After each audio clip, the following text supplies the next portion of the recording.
प्रणाम जी। सभी सुंदर साथ जी के चरण कमल में प्रणाम जी। आप सबके धाम हृदय में विराजमान प्रियतम अक्षरातीत के नूरी चरणों में कोटि कोटि नमन। प्यारे सुंदर साथ जी, आज बहुत ही विशेष विषय है, बहुत ही सुंदर विषय है। तो मेरी आप सबसे निवेदन, आप कैमरास ऑन करके सब बैठे। आज हमारा सेलिब्रेशन का दिन है। आज हमें अपने अंदर वो उल्लास महसूस करना है, क्योंकि हमारा नया साल हमारी बुद्ध जी शाखा का विषय है आज। और हमें सच में, मुझे लगता है हमारे में बहुत सारे सुंदर साथ हैं जिनको नहीं मालूम है कि क्यों मनाया जाता है और किससे इसका सिग्निफिकेंस है। तो बढ़ेंगे आगे। इससे पहले हमारे साथ आज सान्या है। बहुत ही मीठा वाणी गायन से ये आज का सेशन प्रारंभ करेंगी। प्रणाम जी सान्या, प्रणाम। बोलो श्री प्राणनाथ प्यारे की जय। बोलो श्री सद्गुरु महाराज की जय।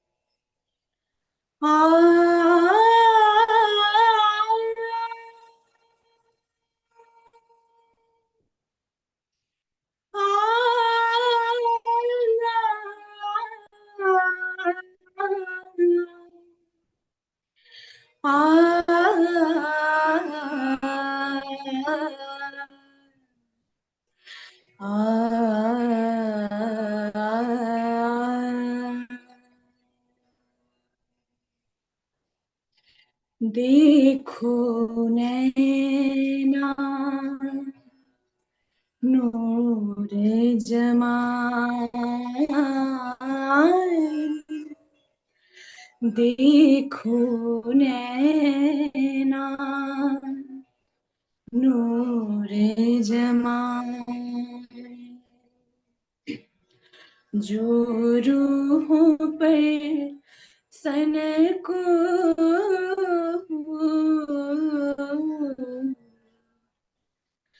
जो रूहों पर सन को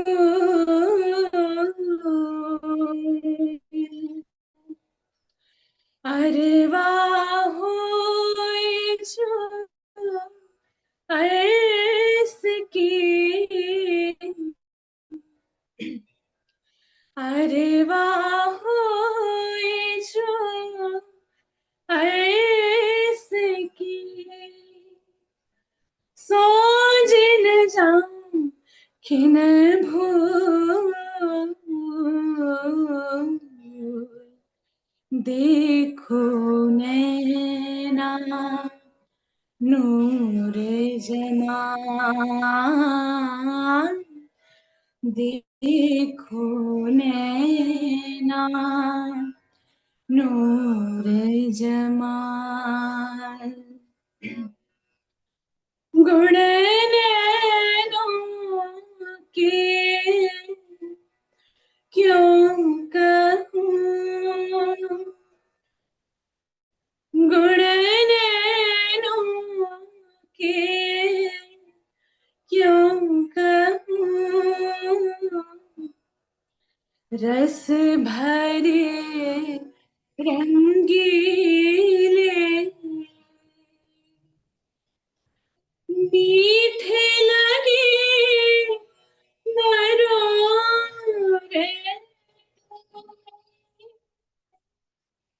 मीठे लगे मरोरते, अति सुंदर अलबेले,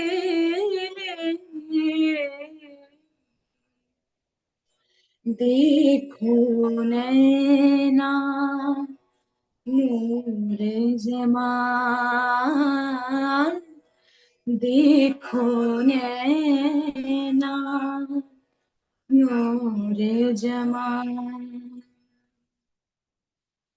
नैनों की गति क्यों कहूँ, नैनों की गति क्यों कहूँ, गुणवंते गंभीर चंचल चपल कैसे लगी, चंचल चपल कैसे लगी, सारत सकल शरीर देखो नैना नूर जमाल, देखो नैना नूर जमाल। कहे कहे गुण मोहब्बत मोमिन, कहे गुण मोमिन, नैना रस भरे मासूक के पार गुण गिनती मीने, पार गुण गिनती मीने, क्यों कर आवे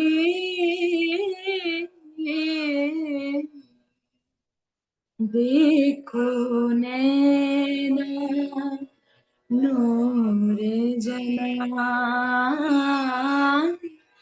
देखो नैना नूर जमाल। जो रूह पर तनको अरवा होए जो ऐसे की, अरवा होए जो ऐसे की, सोच न जाऊं किन भूले,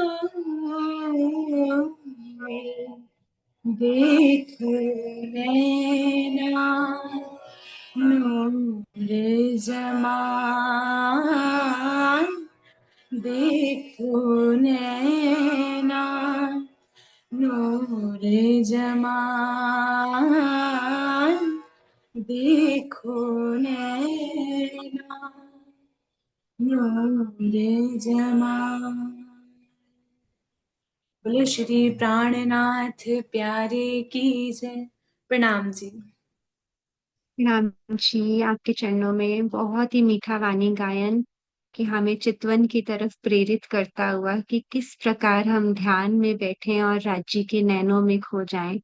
बहुत ही सुंदर नैना, नूर जमाल के वही नैना जो रूहों पर हमेशा अपनी संकुली, अपनी फिदा रहते हैं राज्य अपनी रूहों पर। उन नैनों को अब हम भी देखें, इसकी तरफ मैसेज देते हुए आपने बहुत प्यारा गाया। थैंक यू, प्रणाम जी। जी सुंदर सा जी, आगे बढ़ते हैं। हमारे साथ वृंदा जी हैं, आज के विषय के बारे में हमें अच्छी तरह से विस्तार से समझाएंगी। जी, प्रेम प्रणाम जी। प्रणाम जी। बहुत सुंदर, पहले तो वाणी गान बहुत सुंदर। जो उसमें कहा गया वही आज हमें सीखना है और समझना है कि एक पल भी हम उन नैनों को भूले नहीं। तो ये उन नैनों की ही एक लीला है जो आज हम देख रहे हैं। तो वो क्या है, तो अब सबको पता ही है कि हम हमारे नए साल की बात आज करने वाले हैं। नया साल, सबसे पहले एक सवाल से ही शुरू करते हैं कि आप सब सुंदर सा जी बताइए कि आप कौन कौन से नए साल को जानते हैं या आपको कौन-कौन से नए साल के बारे में कुछ पता है? कोई सुंदर सा जी बता सके तो?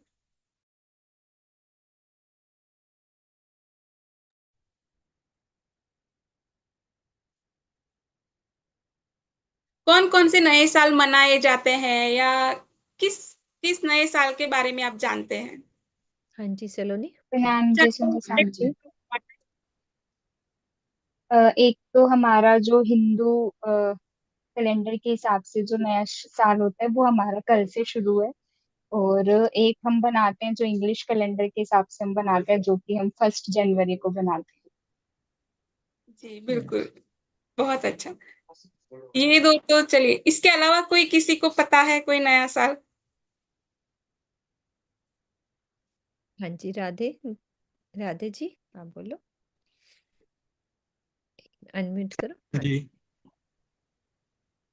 एक तो हमारा अपना ये है ही बुद्ध जी की शाखा वाला, और जी, नया जो चैत्र शुक्ल की प्रतिपदा को, और क्रिश्चियंस का जॉर्जियन कैलेंडर के अकॉर्डिंग, और एक इस्लामिक जो होता है हिजरी। मेरे को तो बिल्कुल। 4 मालूम है। बहुत अच्छा, यही होते हैं मेन तो। जी, सुंदर साथ जी, बहुत सुंदर। आप सभी का धन्यवाद जवाब देने के लिए। अ, नया साल, ये शब्द ही सुनकर नया उसमें जुड़ा हुआ है, पता चलता है। तो सबसे मुख्य जिसे अभी बताया ही, तो हम सब जानते हैं, हमारी कैलकुलेशन भी उसी हिसाब से चलती है, हमारा रोज़ का दिन, हमारी तारीख है, ये सब कुछ जिसके हिसाब से चलता है, वो एक इंग्लिश कैलेंडर है हमारा, जिसे हम सब मानते हैं और जानते भी हैं, जो अभी 2025 चल रहा है, जो 1 जनवरी से शुरू होता है और उसको मनाते 31 दिसंबर को है हम। हाँ, मतलब सारी दुनिया जो मनाती है इसे। दूसरा एक है जैसे अभी बताया ही सुंदर साथ जी ने, जो है हिजरी संवत, यानी मुसलमानों का नया साल। तो वो जो साल है, वो अभी चल रहा है 1446, अभी जो चल रहा है वो। वो कैसे किनकी से चलता है, तो मोहम्मद साहेब की जो यात्रा है, उस हिसाब से वो उससे जुड़ा हुआ है और उससे चलता है। अब एक और है जिसे कहते हैं शहंशाही कैलेंडर, यानी जो है पारसी न्यू ईयर। जो पारसी कम्युनिटी है उनका एक अपना अलग नया साल होता है, जिसे नवरोज भी कहा जाता है, जो अभी रिसेंटली था। तो वो जो है वो अभी चल रहा है 1394, 1394 जो चल रहा है। और एक है शालिवाहन शाका का राजा, मतलब शालिवाहन राजा जो था, उनके माध्यम से जो चला। तो वो जो अभी रिसेंटली जो अभी चल रहा है, वो कौन-सा है? तो वो है 1947वां। ये भी एक नया साल है। एक होता है हमारे गुजरात में यहाँ पर, जो दीपावली के दूसरे दिन से नया साल शुरू होता है। जैसे कल हिंदू कैलेंडर अनुसार कल से जहाँ सभी राज्यों में नया साल शुरू हो रहा है, पर यहाँ गुजरात में नया साल जब दीपावली के दूसरे दिन कार्तिक महीने से शुरू होता है। तो आज जब कल के दिन से जब सभी राज्यों में 82 शुरू होगी, वो हमारे यहाँ गुजरात में दीपावली के बाद शुरू होगा। यानी अभी हमारे यहाँ 2081 ही चल रहा है। तो ये सब हुए नए साल, इतने सारे हैं। इसके अलावा भी बहुत सारे हैं जिसे हम कई जानते भी हैं और कहीं नहीं भी जानते।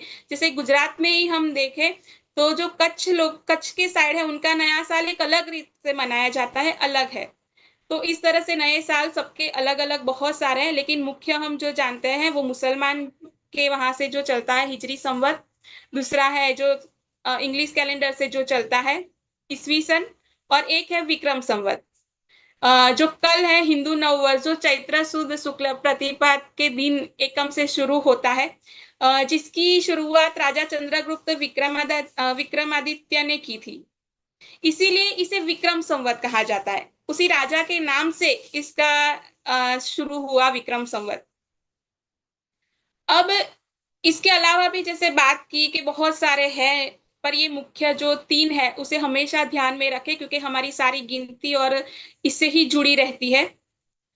अब अब ये साल तय कैसे होते हैं, कैसे ये साल तय हुए करते थे? तो पहले के समय में ऐसा था, जो राजा आए थे या जो धार्मिक व्यक्ति थे, जो धर्म की राह पर चलते थे, तो वो बहुत अच्छे कार्य करते थे, धर्म के लिए कार्य करते थे, प्रजा के लिए कार्य करते थे। उन्होंने एक ऐसे बहुत ही बड़े-बड़े कार्य किए, जो भलाई के थे, सबके लिए भलाई के थे। तो उस हिसाब से उस राजा के नाम से वो साल शुरू हो जाता था। जैसे विक्रम राजा के माध्यम से उन्होंने उस समय के जो उज्जैन के राजा थे, उस समय उन्होंने बहुत ही अच्छे भलाई के काम किए प्रजा के लिए और ऐसे काम किए जो बहुत ही लंबे समय तक चल सकते थे ऐसे। तो इसके कारण से उनके नाम से विक्रम संवत जो कल शुरू होगा, वो शुरू हुआ। उसी तरह से साका सालीवाहन, जो सालीवाहन राजा था, उनके नाम से ये शुरू हुआ था। ईसाई मत में जैसे देखा तो ईसा मसीह के नाम से ईस्वी सन शुरू हुआ, मोहम्मद साहेब के नाम से हिजरी संवत शुरू हो गया। तो ये तो हुआ इस समय में जो अलग-अलग कम्युनिटी है उनके हिसाब से नए साल। अब आज हम हमारे नए साल की बात कर रहे हैं। तो आज हम हमारे नए साल को जानने के लिए सबसे पहले चलते हैं हरिद्वार। आज हमें हरिद्वार जाना है। बीतक के उन प्रसंग में जाना है, तो उस बीतक के प्रसंग को याद करें, हरिद्वार की तरफ चलते हैं। श्री जी और सभी सुंदर साथ जो दिल्ली में थे उस समय 1735 का जो समय था, 34-35 का, तो उस समय में सब दिल्ली में थे। उसी समय दिल्ली में औरंगजेब राजा को संदेशा पहुंचाने की सारी तैयारियां चल रही थी, बातें चल रही थी कि कैसे हम क्या करें कि औरंगजेब तक हमारी संदेशा, हमारी बात पहुंच पाए। अब उसी समय, उसी दौरान हरिद्वार के अंदर कुंभ मेला शुरू हो रहा था। कुंभ मेला जो 12 साल में एक बार आता है, जो महाकुंभ कहा जाता है, तो उस समय हरिद्वार के अंदर अब कुंभ मेला 4 जगहों पर मनाया जाता है। अभी रिसेंटली 2 महीने पहले ही हमने देखा कि प्रयागराज में वो मनाया गया है। तो जब 1735 चल रही थी, तब हरिद्वार के अंदर ये कुंभ मेला चल रहा था। उस समय श्री जी कुछ सुंदर साथ के साथ, बाकी सुंदर साथ दिल्ली में ही ठहरे थे, कुछ सुंदर साथ को लेकर दिल्ली से हरिद्वार आए। कुंभ के मेले में जहाँ हर तरफ भीड़ लगी है, बड़े-बड़े धर्म के आचार्य, पंडित, ऋषि मुनि, पंडाल अपने डेरे डाल के बैठे हैं, वहां श्री जी और सुंदर साथ जी पहुंचे। अब उस समय वहां पर सभी भगवा वस्त्र धारण किए हुए थे, पर हमारे सुंदर साथ और श्री जी सफेद वस्त्रों में वहां पर पहुंचे। उन्हें देखकर सबको आश्चर्य होने लगा, क्योंकि इस तरह से वस्त्रों में तो कभी पहले देखा नहीं था, तो सबको आश्चर्य लगा। तब उन्होंने कहा, चौपाई है, कहा तुम्हारी राह तो नई है, हम सुनी न देखी का है, झारो दीजे आपनो तुम हम मार्ग में ना है। तब सभी लोगों ने वहां पर उन श्री जी को प्रश्न किया कि ऐसा लग रहा है कि आपका मार्ग कोई नया है, जिसके बारे में हम जानते नहीं है, ना हमने कहीं सुना है, ना हमें पता है, ना हमने देखा है। इसीलिए आप कृपया करके अपना परिचय दीजिए, अपनी पहचान दीजिए, क्योंकि आप हमारे जैसे नहीं लग रहे। सबको क्या लगा कि तुम हम मार्ग में ना है, यानी हमारे जैसे, हमारे मार्ग पर चलने वाले नहीं लग रहे। तो आप कौन है, कहाँ से आए हैं, आपका मार्ग क्या है, ये सब हमें बताइए। ये प्रश्न, यानी ये बात सुनकर श्री जी का जवाब, जो विनम्रता हमें सिखाता है, श्री जी ने क्या जवाब दिया? तब कहे वचन श्री राज ने, तुम प्राचीन पुरातन, सो कहो हमें समझाए के अपना इष्ट जो धर्म। श्री जी कहते हैं कि आपको हम नए लग रहे हैं, तो हाँ, पर आप सब तो बहुत पुराने, प्राचीन है, यानी बहुत ही पुराने समय से आपका तो ये चल रहा है धर्म। तो आप पहले अपने धर्म इष्ट की हमें पहचान कराइए। देखिए, श्री जी ने डायरेक्ट अपनी बात नहीं रखी, पहले उनसे कहा कि आप हमें अपनी पहचान, अपनी बातें बताइए। उसके बाद शास्त्रार्थ शुरू हुआ, एक लंबा, बहुत ही बड़ा शास्त्रार्थ हुआ, जिसमें एक तरफ श्री जी है और उनके सामने बहुत ही सारे धर्म के लोग हैं, सठ दर्शनी है, मीमांसा वाले हैं, बहुत सारे लोग हैं, और एक तरफ श्री जी अकेले हैं। अब सब अपनी अपनी पहचान देते हैं, अपने संप्रदाय की पद्धति बताते हैं। श्री जी बारी बारी सबको सुनते हैं और उन्होंने जो बोला उसका उस बातों के अंदर से कोई सवाल खड़ा होता है, तो वो सवाल श्री जी उनके सामने रखते हैं। और जब श्री जी उनके सामने जब सवाल रखते हैं ना, तो उस सवाल का जवाब किसी के पास नहीं होता है। उसके बाद सभी आचार्य धर्म पंडित मिलकर श्री जी से सवाल करते हैं कि आपने हमारी बातें तो जानी, अब आप हमें आपके बारे में बताइए।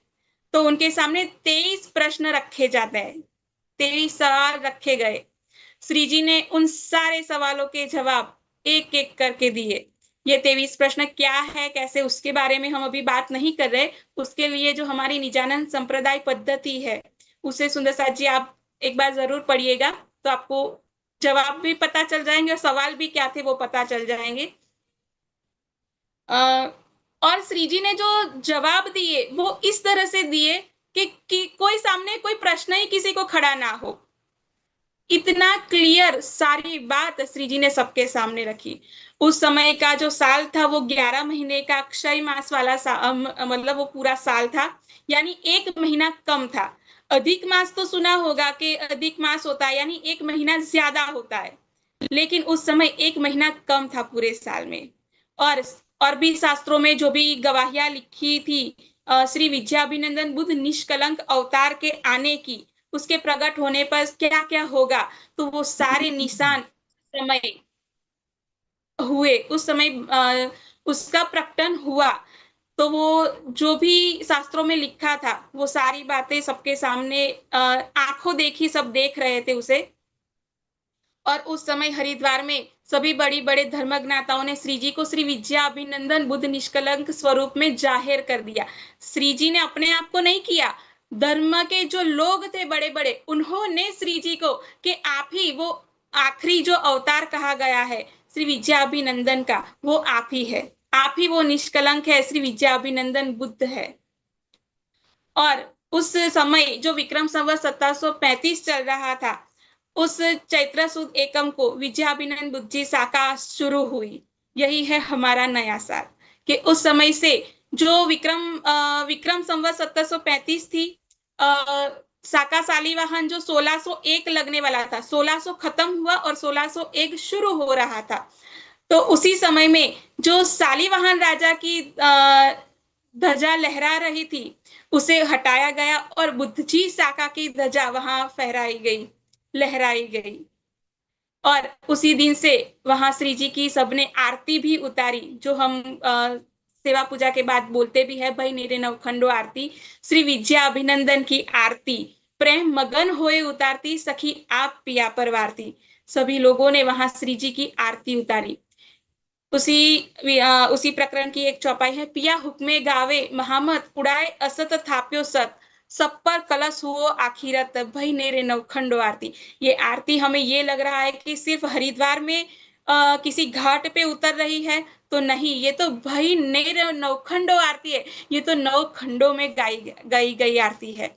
इसमें कौन कौन आता है, तो उसमें लिए पूरे स्वरूप में वो बातें बताई गई है कि सैन्या सहित आए त्रिपुरार, ब्रह्मा विष्णु महेश, सब लोगों इसके साक्षी बने हैं जब श्री जी की आरती उतारी गई।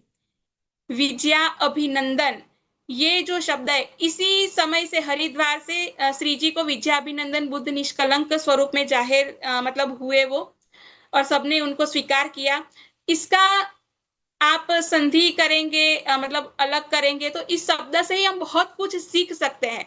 तो जो हमें सिखाती है विजय, अभय और आनंद।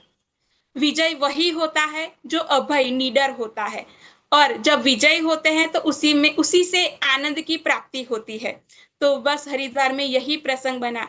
आगे हमने जितने साल देखे सब राजाओं के माध्यम से शुरू हुए, धर्म की राह पर चलने वालों के माध्यम से शुरू हुए, किसी न किसी व्यक्ति से। लेकिन जबकि ये जो हमारा साल है वो किसी व्यक्ति से शुरू नहीं हो रहा। हमारा नया साल जो है वो पूर्ण ब्रह्म परमात्मा, वो अंतिम अवतार, जो आखिरी अवतार कहा गया है, उनके नाम से शुरू हुआ। ये हम सब के लिए बहुत ही बड़े गर्व की बात है। आज बुद्धि शाखा इसमें भी 2 तरह से गिना जाता है, 347 भी गिना जाता है और 348 भी गिना जाता है।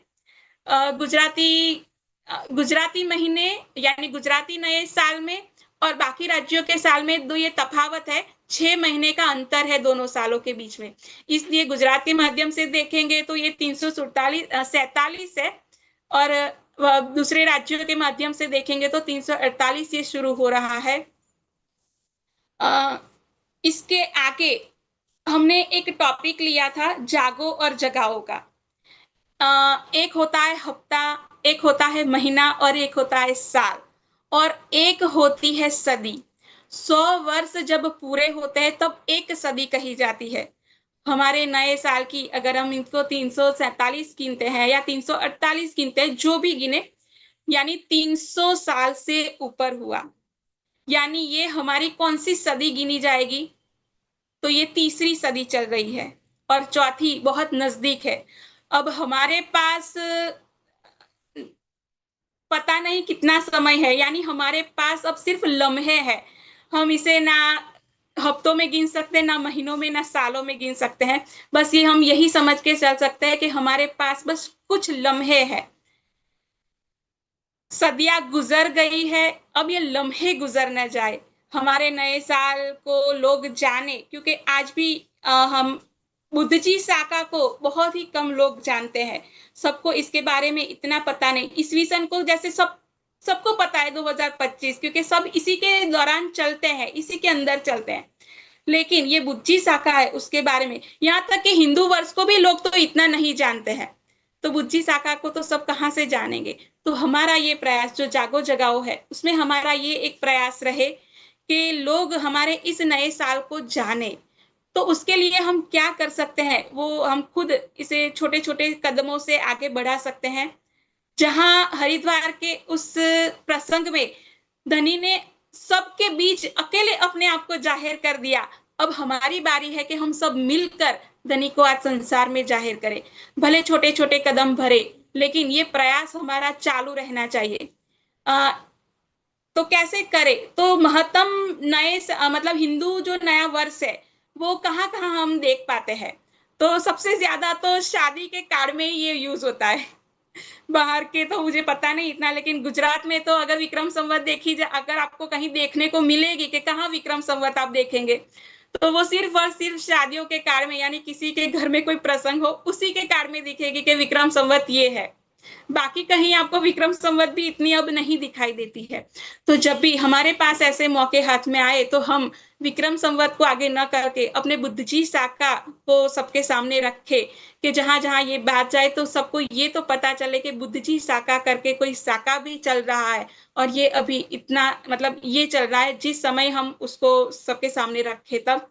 तो इसी के साथ आप सभी सुंदर साथ को और इसी पूरी कायनात को, पूरे ब्रह्मांड को आज के दिन की ढेर सारी शुभकामनाएं। सभी के ये जैसा नाम है, वैसा हमारे जीवन में ये गुण श्री जी को ही, यानी राज्य को ही दूसरा नाम विद्या अभिनंदन बुद्ध निष्कलंक अवतार कहा गया है। तो यही तो हमारे दिल में बसते हैं।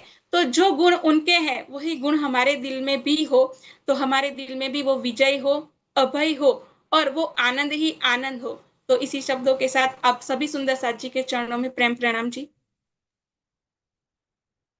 जी प्रेम प्रणाम जी, आपके चरणों में वृंदा जी प्रणाम जी। जी सुंदर साथ जी, बहुत ही सुंदर वर्णन हमारी बुद्ध जी शाखा का। अब हमें मालूम है कि हमें अब कौन सा हैप्पी न्यू ईयर मनाना है ना? तो क्योंकि हमारे श्री जी का जाहिर होना कोई छोटी बात नहीं है। उपजियो सुख संसार आए धनी श्री धाम। तो पूरे संसार को, ब्रह्मांड को मुक्ति देने वाला ब्रह्म ज्ञान लेकर श्री जी आए हैं। ये कोई बहुत छोटी बात नहीं है। मैं हमेशा सोचती हूँ कि हमें इसलिए ये इतना हल्का और आसानी से हम ले पाते हैं क्योंकि हमें अपनी निस्बत की अभी पहचान नहीं है। या यूं कह लो कि अगर हम जानते हैं अपनी निस्बत को तो हम उसी का अहंकार ले लेते हैं। तो हमें मालूम ही नहीं है कि क्या जाहिर हो गया है, किस लिए वो आए हैं। सारे ब्रह्मांड को मुक्ति देने वाला ये ब्रह्म ज्ञान, जिसके लिए त्रैगुण कितना खोज खोज के थके, हम सब जानते हैं। तो उस ज्ञान को हमें अब हमारे पे जिम्मेवारी आ जाती है कि किस तरह से उसको अब राज्य ने हमारे लिए जाहिर किया। पहले सुख सुहागिन, पीछे सुख संसार। तो हमारा ही फर्ज बनता है ना इसको फैलाने का। सूर्य की किरणें ही तो रोशनी फैलाती हैं। तो सूर्य की अगर हमें किरणें कहा है राजी ने, तो उसका कुछ महत्व है।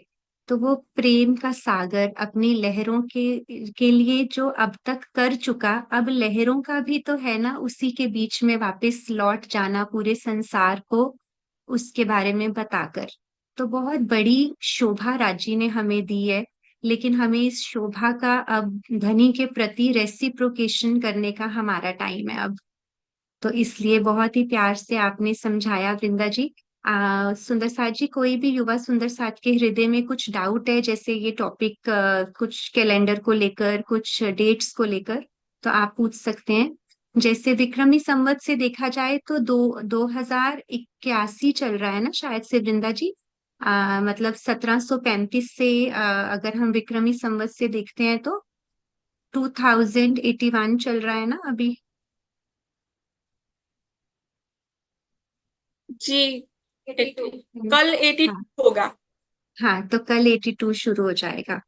तो ये विक्रमादित्य जी के कैलेंडर से चल रहा है। तो किसी भी सुंदर साथ के हृदय में प्रश्न है तो हमारे साथ प्रवीण जी जुड़ चुके हैं, हम उनके मुखारबिंद से भी समझते हैं, उसके बाद फिर हम प्रश्न उत्तर ले लेंगे सुंदर साथ जी।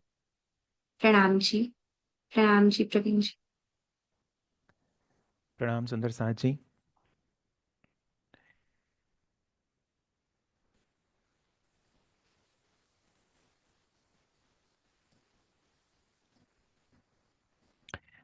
आप सभी सुंदर साथ को बुद्ध जी साकार नव वर्ष की शुभकामनाएं। जो घटनाक्रम है आपने सुन ही लिया है कि जब श्री जी विक्रम संवत 1735 में हरिद्वार में पहुंचते हैं, सभी विद्वानों के साथ उनकी वार्तालाप होती है, शास्त्रार्थ होता है। सभी बुद्ध श्री जी के ज्ञान को देखते हैं तो उनके सामने नतमस्तक होते हैं, सबका सिर झुकता है और एक सर्व सहमति से वहाँ जो भी उपस्थित है सभी मिलकर के श्री जी का वंदन करते हैं, श्री जी की आरती उतारते हैं और श्री जी के नाम से एक शाखा आरंभ किया जाता है जिसे बुद्ध जी का शाखा कहा गया। सबसे पहले तो इस संसार में जितने भी शाखा हुए हैं, हमेशा शाखा किसी न किसी महान राजा के नाम से शुरू होता है, चाहे विक्रम संवत हो, चाहे शाखा शालिवान का हो।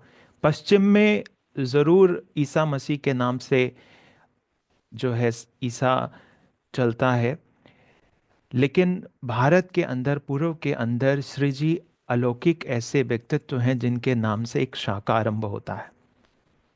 और इसका नाम भी व्यक्ति के नाम पर नहीं दिया गया। राजा के नाम से शाखा शुरू होता है तो राजा के नाम से होता है। विक्रम के नाम से शुरू हुआ विक्रम संवत, शालिवान के नाम से शालिवान संवत। लेकिन श्री जी के नाम से जो शाखा शुरू हुआ उसको कहा गया बुद्ध जी का शाखा, क्योंकि ये पहचान किसकी की गई? ये पहचान की गई उस शरीर के अंदर जो बैठा है, वो जो व्यक्तित्व प्रकट हुआ है वो बुद्ध है। कई बार सुंदर साथ के मन में ये भ्रांति रहती है कि बुद्ध का मतलब क्या है। बुद्ध का मतलब कोई पुरुष नहीं है, बुद्ध का मतलब कोई व्यक्ति विशेष नहीं है। साधारण तौर पर जब बुद्ध की बात होती है तो हम सोचते हैं गौतम बुद्ध। बुद्ध का मतलब क्या है? साधारण प्राणी जीता है अपने मन के तल पर, साधारण प्राणी जीता है अपनी वाणी, अपनी बुद्धि के तल पर, साधारण प्राणी जीता है अपने शरीर के धरातल पर। लेकिन जो शरीर का अतिक्रमण कर जाए, जो मन का अतिक्रमण कर जाए, जो संसार के सारे विचारों का और पंच वासनाओं का, पंच विकारों का अतिक्रमण कर जाए, उसे कहा जाता है बुद्ध। यानी जिसने अपनी स्वयं की पहचान कर ली। वाणी में आता है कि अब मिल रही महामत पीयूष सो अंगो अंग, अक्षरातीत घर अपने ले चले हैं संग। जैसे एक लहर है, लहर जब उठती है समुद्र से तो लहर को एक धोखा भर होता है कि मैं समुद्र से अलग हूं। अलग लहर कभी है ही नहीं, लहर ही सागर है और सागर ही लहरों में व्याप्त हो रहा है। लेकिन जैसे वो सागर के अंदर लहर फिर से समा जाती है तो वो उस सागर के अभिन्न हिस्से की पूरी पहचान करती है। बुद्ध का मतलब है कि जो उनके भीतर प्रकट हुआ है उसे बुद्ध कहा गया, और उस बुद्ध के सामने हर कोई नतमस्तक है, और उनके नाम से बुद्ध जी का साका आरंभ होता है।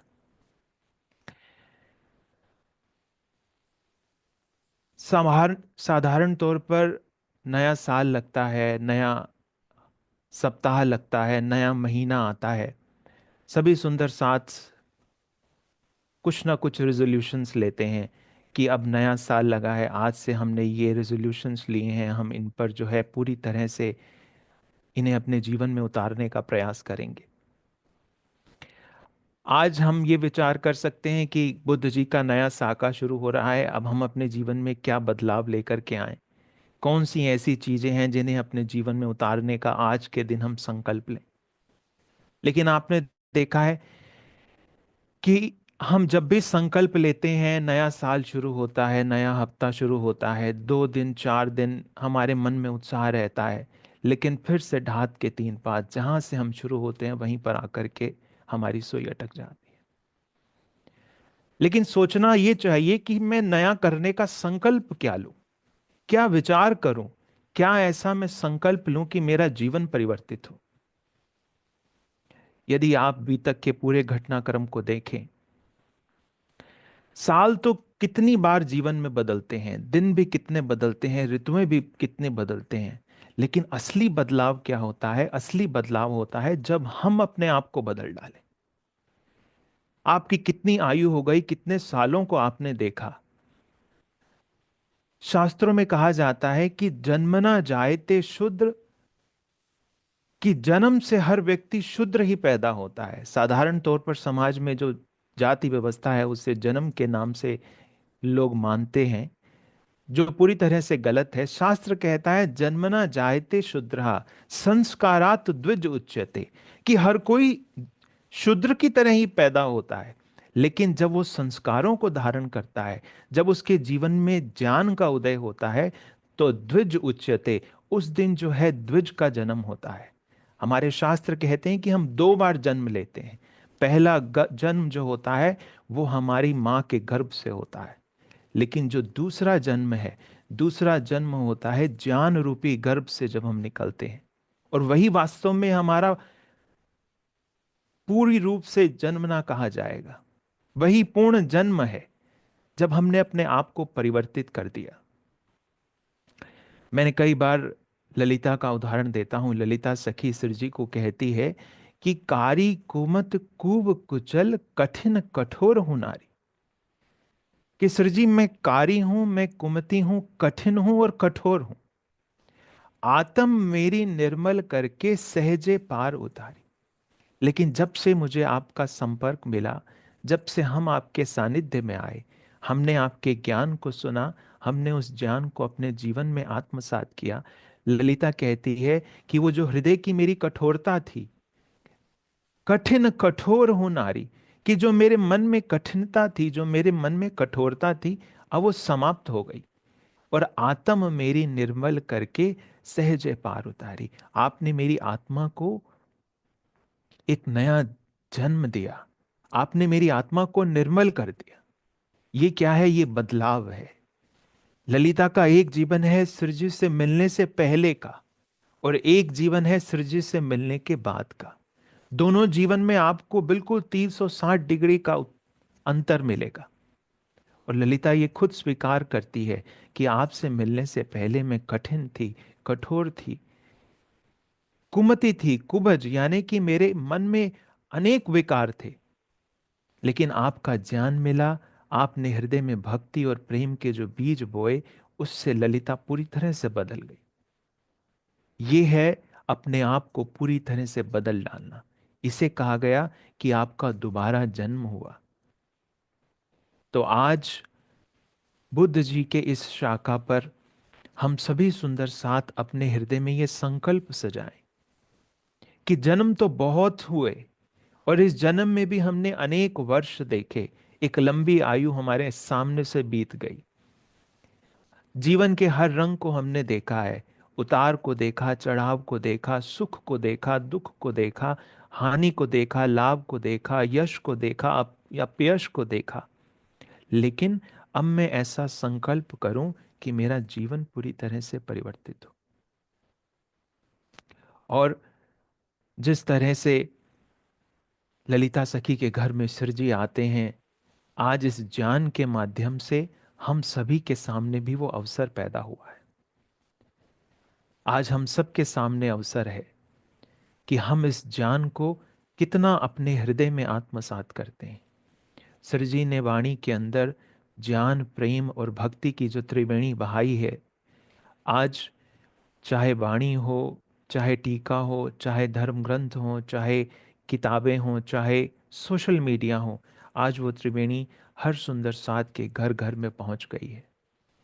तो इस नए वर्ष पर, बुद्ध जी के नए साका पर, मैं सभी सुंदर साथ से यही कहूँगा कि हम हृदय में यही संकल्प सजाएं, हम आज सर जी से यही मांगे, हम धामधनी से यही प्रार्थना करें कि हे धामधनी, जीवन में अनेक वर्ष बीते, इस वर्ष के आरंभ में आप अपनी कृपा करो हमारे ऊपर, हम पर मेहर हो कि मेरे जीवन में परिवर्तन आए।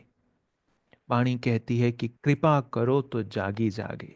इंद्रावती जी कहती हैं कि जैसे चातक पक्षी होता है, वो आस लगाए बैठता है आसमान की तरफ कि जिस दिन स्वाति नक्षत्र से पहली बारिश की बूंद धरती पर गिरेगी, उससे मैं अपनी प्यास बुझाऊंगा। इंद्रावती जी भी कहती हैं कि मेरी आस केवल आपसे है, कृपा करो तो जागी जागे, आपकी कृपा, आप कृपा निधान हो। तो हम सभी सुंदर साथ आज के दिन उसी भाव को अपने हृदय में लेकर के अक्षरातीत धामधनी से यही प्रार्थना करें कि हे धामधनी, कृपा करो तो जागी जागे, आप कृपा निधान हो, आपकी कृपा हम सभी सुंदर साथ के ऊपर बरसे। जो वाणी में राह दिखाई गई है, आप मुझे इतना सामर्थ्य दीजिए कि मैं उस स्वर्णिम पथ पर आगे बढ़ सकूं। जो वाणी में उच्चतम सिद्धांत दिए गए हैं, आप मुझे बल दीजिए कि मैं उनको अपने हृदय में उतार सकूं। और वाणी जो रास्ता प्रशस्त कर रही है, जिस पर हमसे पहले हजारों ब्रह्म मुनि चले, आप हमारी भुजाओं में इतना सामर्थ्य दीजिए, हमें इतना बल दीजिए, हमारे मन को इतना बल दीजिए और हमें ऐसा आत्मिक बल दीजिए ताकि हम उस पर चल पाएं। तो मैं यही सुंदर साथ से निवेदन करता हूँ और मैं भी धामधनी से यही प्रार्थना करता हूँ कि धामधनी हम सभी सुंदर साथ पर अपनी कृपा बरसाएं, सभी सुंदर साथ को अपनी मेहर के छांव में रखें, सभी सुंदर साथ के हृदय में इस बुद्ध जी के नव शाखा पर नए संकल्प पैदा हों। सभी सुंदर साथ इस संसार के विकारों से, इस संसार के बंधनों से परे उठ करके अपने मूल आत्मिक स्वरूप को अपने हृदय में देखें, ज्ञान, प्रेम और भक्ति के मार्ग पर आगे प्रशस्त हों। यही मेरी शुभकामनाएं हैं और यही मेरी प्रार्थना है। आप सभी सुंदर साथ के चरणों में अनेक प्रणाम। प्रणाम जी, आपके चरणों में। बहुत ही सुंदरता से हमारा मार्गदर्शन करने के लिए धामधनी का शुक्रिया। जी सुंदर साथ जी, किसी भी सुंदर साथ को आज के विषय के रिगार्डिंग कुछ डाउट है या कोई बात करनी है या किसी के हृदय में कोई प्रश्न है तो रख सकते हैं।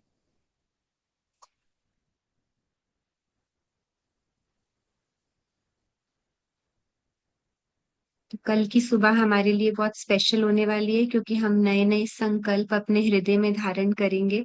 जिस तरह से हम हर साल नया रेजोल्यूशन लेते हैं, जैसे भैया ने एक्सप्लेन किया अभी, तो इस तरह से हमें बस धामधनी से यही अर्जी है कि हम जो संकल्प लें वो भी उनके द्वारा ही दिया गया संकल्प होगा और हम अपने हृदय में धारण करें और उसके हिसाब से अपनी रहनी में परिवर्तन लाएं। तो जी सुंदर साथ जी, किसी का कोई प्रश्न नहीं है तो आगे चलते हैं। हमारे साथ याचना जी हैं, दिल की बात सेगमेंट के लिए हमारे साथ जुड़ी हैं आज। तो ये युवा सुंदर साथ आपकी सोल बडी हैं, इन्होंने वाणी के साथ जुड़ी हैं कुछ सालों से। तो अब इनसे ऐसी एक बार बात हो रही थी तो इनके अनुभव इनके मुखारविंद से जुड़ते हैं कि किस प्रकार वाणी के साथ जुड़कर इनको कैसा महसूस होता है। तो मैं मीनू जी से रिक्वेस्ट करती हूँ, मीनू जी आप याचना जी से बात कीजिए। प्रणाम जी। प्रणाम जी याचना जी, आप आओ। ये सूचना थी सुंदर साथ जी, यूएस के सुंदर साथ जुड़ सकते हैं। मैं अभी युवा ग्रुप में एक पोस्टर शेयर कर देती हूँ। तो वो जूम का इवेंट है। जूम से जुड़िए आप, प्रवीण जी की टॉक है, तो उसमें जरूर पार्टिसिपेट कीजिए, यूथ के लिए। तो मैं अभी शेयर कर दूंगी आप सब सुंदर साथ के साथ। तो हमारा इंडिया में वो टाइम अभी नहीं होगा, आई थिंक मिडनाइट होगी। तो प्रणाम अभी, जी सुंदर साथी। हाँ जी, अब आ रही है। हाँ जी, आपका बहुत धन्यवाद कि मुझे ये सौभाग्य प्राप्त हुआ कि मैं अपनी कुछ जर्नी के बारे में बताना चाह रही हूँ। राज्य की कृपा से यह सब संभव सेवा है।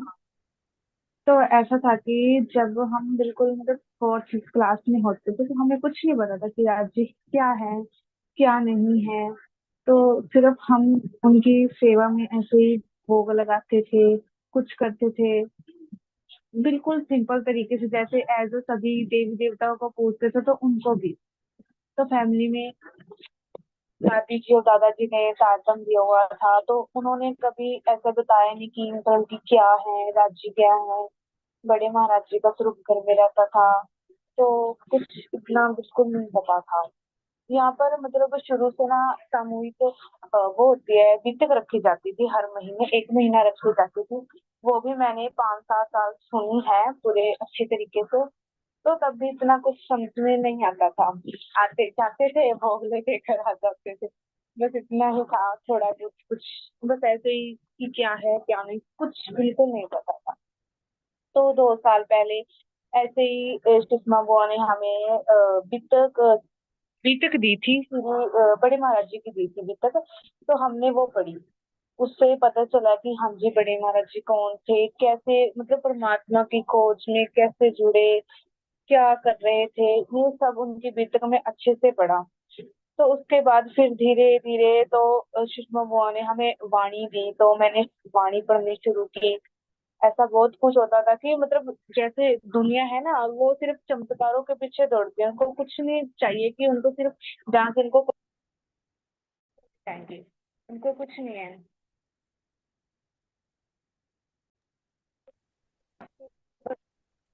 आपको आवाज आ रही है? कम आ रही है बेटा। हाँ, हेडफोन उतार दो बेटा। वो हाँ जी, वो मेरे को भी थोड़ा अनकंफर्टेबल सा फील हो रहा था। नहीं नहीं, कोई दिक्कत नहीं बेटा, आराम से बोलो। हाँ। तो हाँ जी, तो थोड़ा ऐसा था ना कि जो दुनिया होती है वो सिर्फ उनको अपना बेनिफिट चाहिए था, कि जहाँ से उनको कुछ बन रहा हो। सॉरी याचना, सॉरी टू इंटरप्ट, आपकी आवाज नहीं आ रही है बेटा। मैं पूरी 1 मिनट, कोई यहाँ पर नेटवर्क इशू हो रहा है थोड़ा सा। चलिए, तो जब तक याचना सेटिंग नेक्स्ट टाइम करती हैं। बोलिए। हाँ। सॉरी, मैं तो किसी सुंदर साथ को कोई प्रश्न है तो प्रवीण जी हमारे साथ हैं। सुंदर साथ जी, कोई भी बात करनी है तो आज के विषय के बारे में क्या समझ में आया, कोई अपने शब्दों में बताना चाहता है? जी, वर्षा जी का हैंड रेज्ड है। कैमरा ऑन करेंगे आप सुंदर साथ जी? हाँ जी, वर्षा। प्रणाम जी दीदी। प्रणाम जी। हाँ, मैं कह रही थी संकल्प तो हम कर लेते हैं, कि हमें आज से ये संकल्प लेना है, लेकिन उस पर किस तरह से हर रोज अनुशासन में रहे या लगे रहे, उस बात पर मार्गदर्शन डॉक्टर प्रवीण जी दे सकते हैं तो। जी, प्रणाम जी।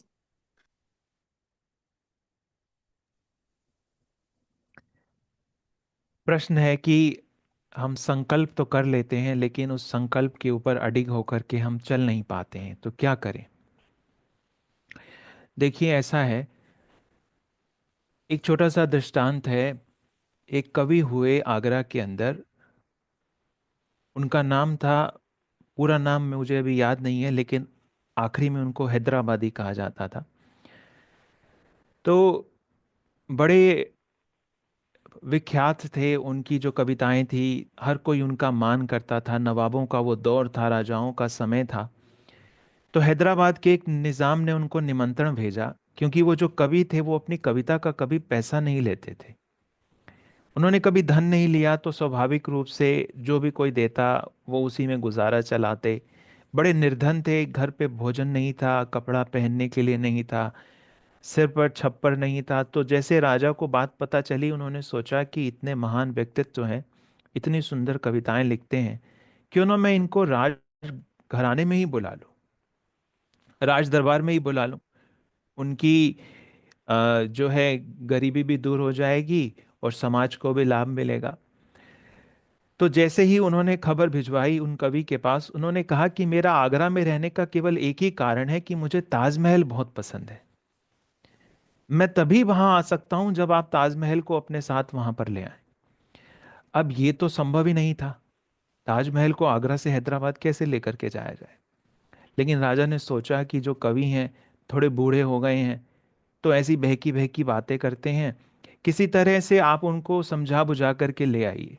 तो एक टुकड़ी गई सैनिकों की, उन्होंने समझाया कि जो है हम आपके साथ साथ आगरा जो ताजमहल है उसको भी हैदराबाद लेकर के जा रहे हैं। तो वो भी बूढ़े हो गए थे, उनको लगा कि शायद ऐसा संभव हो। तो उन्हें घोड़े पर बिठाया गया, लेकिन वो घोड़े पर बैठे तो ताजमहल को देखते हुए बैठे, यानी उल्टे होकर के बैठे।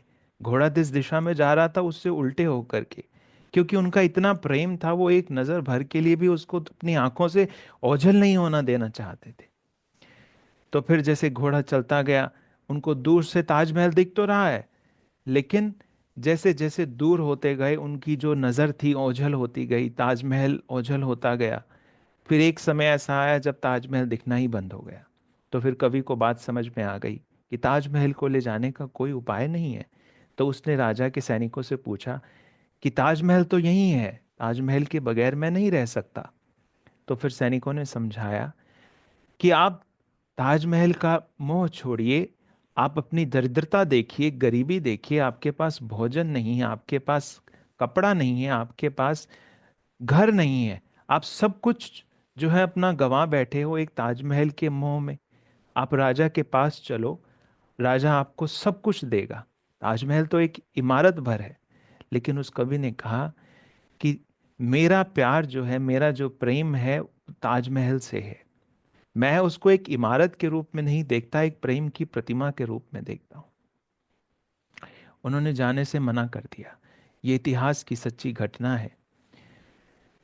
तो यदि मैंने इसको जब पढ़ा तो मेरे मन में यही विचार आया कि यदि मैंने कोई संकल्प सजाया है और मैं उसको कटिबद्ध होकर के उसके ऊपर चल नहीं पाता, यदि मैंने कोई निर्णय लिया और मैं उस पर पूरा प्रयास लगा करके अभी चल नहीं पा रहा हूं, तो उसका केवल एक ही कारण है कि अभी उसमें मुझे अपना ताजमहल नजर नहीं आया।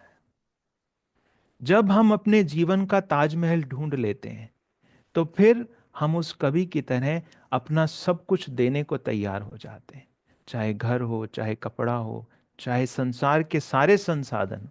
कहने का मतलब क्या है कि जिस व्यक्ति को एक बार जीवन में अपना ताजमहल दिख जाता है, वो फिर उसके लिए अपना सब कुछ न्यौछावर कर देता है। यदि हम अपने लक्ष्य पर सब कुछ न्यौछावर नहीं कर पा रहे, रास की वाणी कहती है कि या तो तू पतंगा नाहे या वे दीपक नाहे, पतंगा कहिए तिनको जो दीपक देख झपाए। दो ही कारण है, या तो अभी ताजमहल से प्रेम नहीं, या जिसको हम देख रहे हैं वो हमारा ताजमहल नहीं। तो मैं यही कहूंगा कि हम बार बार ये विचार करें कि कहाँ अभी कमी है, कहाँ अभी कुछ छूटा है, कहाँ अभी समर्पण अधूरा है, कहाँ अभी निस्बत की पूरी पहचान नहीं है। जिस दिन हम अपनी निस्बत की पहचान को पा लेंगे, जिस दिन हमें अक्षरातीत के प्रति जो प्रेम है उसकी एक बूंद मात्र भी हमारे हृदय में उतर आएगी, तो आप विचार कीजिएगा, उस दिन आपकी रातों की नींद हराम हो जाएगी। मैंने देखा है स्वामी जी को कई बार, वो 11 बजे सोते हैं और 3 बजे जो है उठ जाते हैं। तारतम्यवाणी में कहा गया है, लागी वाली कछु और न देखे। हम पूछते हैं कि सुबह उठा नहीं जाता? लागी वाली कछु और न देखे, जिसे लगेगी वो ये सोचेगा कि रात को नींद क्यों नहीं आती। पिंड ब्रह्मांड वो को हैरी नाही। हम संकल्प करते हैं, अच्छी बात है, लेकिन हम हर रोज ये आत्मनिरीक्षण करें कि कहाँ कमी है।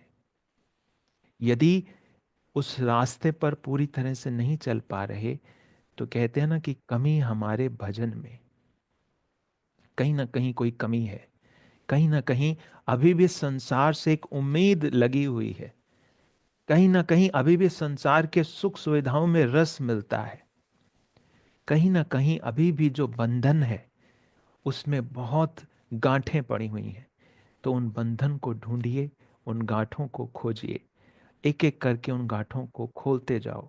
जिस दिन गांठें हल्की होने लगेंगी, आपके पांव उतनी मजबूती से अपने लक्ष्य की ओर बढ़ने लगेंगे। संकल्प भी सजेगा और सामर्थ्य भी होगा। मैं हमेशा ये एक बात कहता हूँ कि हम संकल्प करें। जो अक्षरातीत हमारे हृदय में संकल्प उठाएगा, वो अक्षरातीत उस संकल्प को पूरा करने के लिए सामर्थ्य भी हम सभी सुंदर साथ को प्रदान करेंगे। तो हम आत्मनिरीक्षण करें, कहीं ना कुछ कमी जरूर है, कहीं ना कहीं संसार के प्रति जो आकर्षण है वो मन में बाकी है, कहीं ना कहीं जो अभी निस्बत है, जो संबंध की पहचान है वो अभी अधूरी है। उसकी पहचान करेंगे, उससे दूर करने का प्रयास करेंगे, अपने आप बल मिलता जाएगा और हम उसकी तरफ बढ़ेंगे। जी प्रणाम जी। बहुत बहुत अच्छे से आपने एक्सप्लेन कर दिया। मुझे लगता है ये प्रश्न सभी के हृदय का था कि संकल्प तो हम बहुत बार लेते हैं लेकिन हम पूरा नहीं कर पाते उसको। मेरा भी इसी से रिलेटेड मन किया। मैं वैसे ही अपने भाव शेयर करना चाहती थी। अभी हम चितवनी शिविर में गए सुंदर साथ जी। वहां पे 5 दिन का शिविर था। मैंने 3 दिन का अटेंड किया। तो 3 दिन में मैंने वहां पे बहुत अपने आप को यही बोला बार बार कि अब मुझे ऐसे ही, जैसे मैंने वहां सब सुंदर साथ की साथ में मैं वहां बैठ पाई, तो मैंने सोचा कि मैं घर जाके भी ऐसे ही चितवन करने की कोशिश करूंगी। मुझे पता था कि वैसा तो नहीं हो सकता घर आके, पर फिर भी मुझे लगा कि जो मैं नहीं करती उसमें से मैं करने की कोशिश करूंगी। आपको पता है आज तक सच में सुंदर साथ जी, मतलब हर रोज अपने आप को यही कहना पड़ता है कि अभी शायद से अंदर से ना वो अग्नि अभी वैसी वाली नहीं प्रज्वलित हो रही है जैसी वहां पर जाकर फील हो रहा था ना। वो संकल्प तो ले लिया कि घर आके करना है, लेकिन नहीं कर पा रहे हैं तो हम अल्टीमेटली क्या करते हैं, माया को दोष दे देते हैं। मैंने ये भी ऑब्जर्व किया अपने आप में कि मैं अगर वो पूरा नहीं कर पा रही और मैंने देखने की कोशिश की, तो मैंने क्या करना शुरू किया, माया ही भारी हो जाती है, माया ही ऐसे कर लेती है। हमें धनी ने कहा तो है कि जैसे जैसे हम उनके रास्ते पे बढ़ेंगे तो हम माया हमारे ऊपर भारी होगी। हमने जो ज्ञान से सीखा होता है ना, हम उसको अपने एक्सक्यूजेज ही बना लेते हैं। मैंने ये एक्सक्यूज ही बना लिया कि रोज तो कुछ ना कुछ हो रहा है, मेरा रूटीन पहले जैसा है ही नहीं कि मैं अच्छे से चितवन में बैठ सकूं। तो मुझे लगता है कि आत्मनिरीक्षण भी करें तो ऐसा वाला करें कि धनी को अपना दिल देकर आत्मनिरीक्षण करें, कि हम किसी तरह से अपना हृदय उनके चरणों में सौंप दें कि राजी मैं तो करना चाह रही हूँ, लेकिन अब क्यों नहीं हो रहा है वो भी आप ही दिखाओ और अपने रास्ते पर मुझे चलाओ। तो आत्मनिरीक्षण बहुत इंपॉर्टेंट है। मुझे लगता है हमें एक डायरी मेंटेन करनी चाहिए। नए साल में मुझे हम ये प्रयास कर सकते हैं मिलकर, ताकि हम अगले साल इसी बैठक में बैठें और हम ये सब डिस्कस करने की जगह, मुझे लगता है हमें अपना ये डिस्कस करना चाहिए कि हमने अपने संकल्प कौन कौन से पूरे किए। तो सभी को, सुंदर साथ जी को, मुझे लगता है कि आज के विषय से कोई संशय नहीं रह गया होगा। तो किसी के हृदय में कोई और प्रश्न है सुंदर साथ जी?